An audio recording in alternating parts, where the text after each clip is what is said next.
everybody! If you don't know, my name's Lily and this is my Girl Scout Silverware project. So, let's get into today's tutorial! So, in today's tutorial, I'm going to show you guys how to make these little Lucky Star jars. Let's get into it! So, the materials that you're going to need for this tutorial is paper, any kind of paperwork. It could be scrapbook paper, printer paper, or cardstock paper, scissors, or a paper cutter. If you have a paper cutter at home, I would recommend using it since it's a lot easier to get straighter lines, a pencil, a ruler, and a glass jar. If you don't have a glass jar that looks like this, you can use a mason jar, or like this, you can even just use a little mug. So, let's begin. So, to make a Lucky Star, you're going to need a piece of paper that's 12" by length, which is the standard length for a piece of paper. And what you're going to do is you're going to mark out 0.5" segments.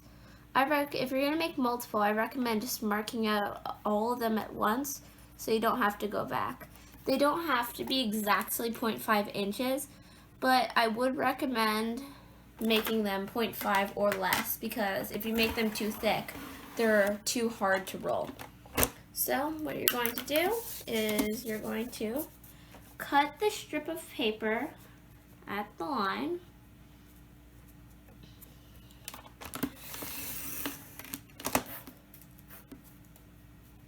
And I'm going to go back in one more time. And now that you have your strip of paper, you're going to want to tie a knot right here. And then you're going to push it together and then fold down all of the edges. Push, push. And you're going to fold this little piece of paper right here that's left in. And then for the rest of the length, you're just going to roll it. And the paper will naturally fold in the direction that it's supposed to go. So let it fold that way. So just keep rolling. And rolling. And rolling. Rolling. Rolling.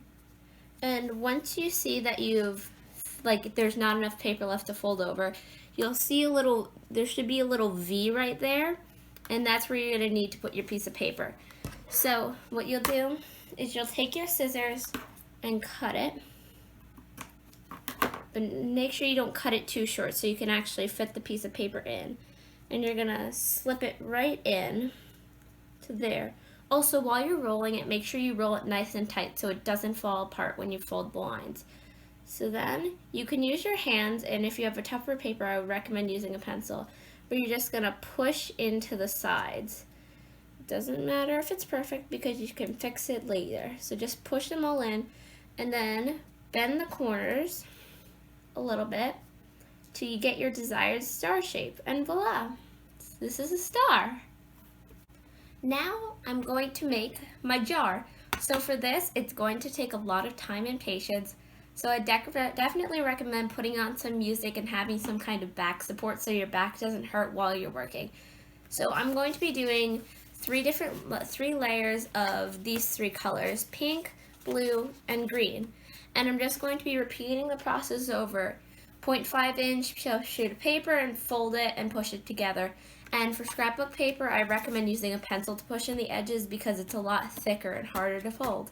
So, let time-lapse mode begin. So as I'm doing here, like I mentioned before, I'm marking out lots of 0.5" segments, and then I'm putting it under the paper cutter and slowly cutting it around the lines. Not exactly at 0.5, some are too big and some are too small, but that's okay because it doesn't matter. And then I'm going to move on to the next colors and then sort them into piles and try and cut as much of the sheet as I possibly can.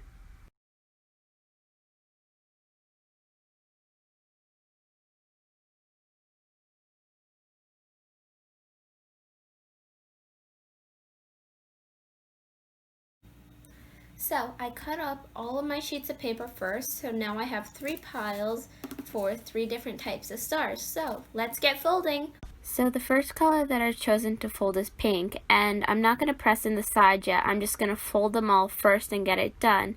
And because there's so many sheets of paper, instead of using scissors to cut off any extra at the end, I'm just ripping it off because the ends won't be seen anyway because they're slipped right into the V.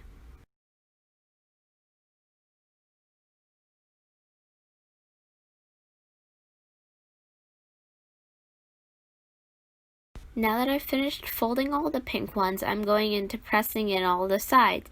So because scrapbook paper is very thick and tough and it hurts your fingers to fold, I'm using a pencil to bend into the sides. And for some of them I had to throw out because I folded it way too loosely, so when I tried to press the sides in, the entire thing fell apart. So you need to make sure you fold it in nice and tight.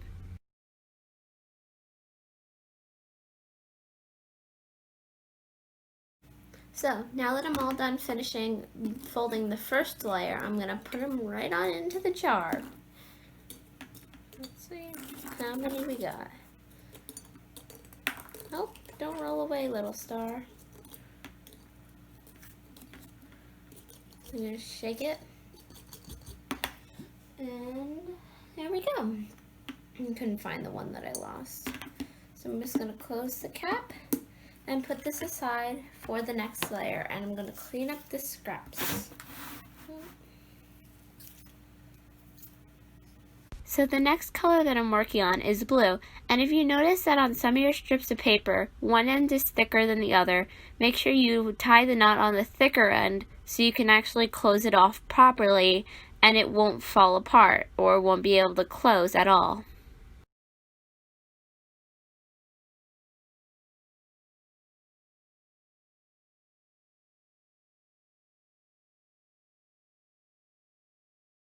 So now I'm pressing in the sides of all of my blue stars. And remember, if you're going to fold a certain number, make sure you fold a couple extra, just because you don't know if it's going to fall apart or not when you try and push the sides in. And it does take a lot of extra force to be able to push the sides in if you're using a thicker paper.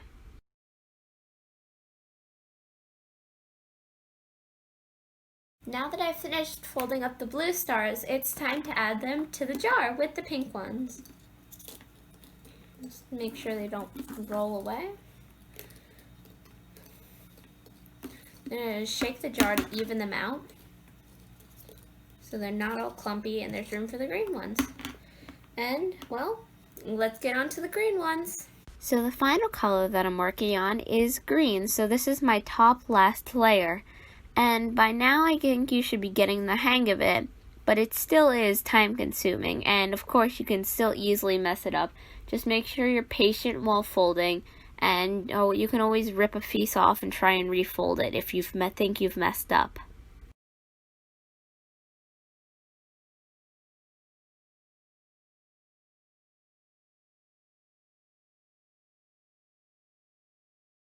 And for the very last layer, I'm pressing in the sides of the green one.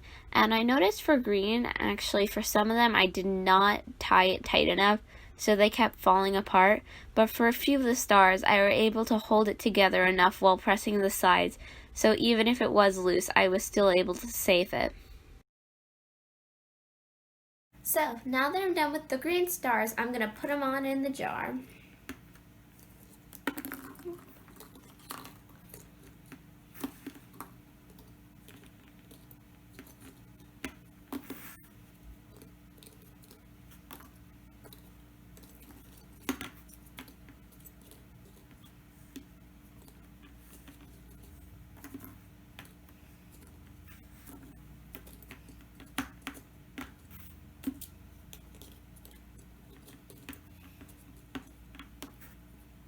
Put the cap on, and there we go, a lucky star jar.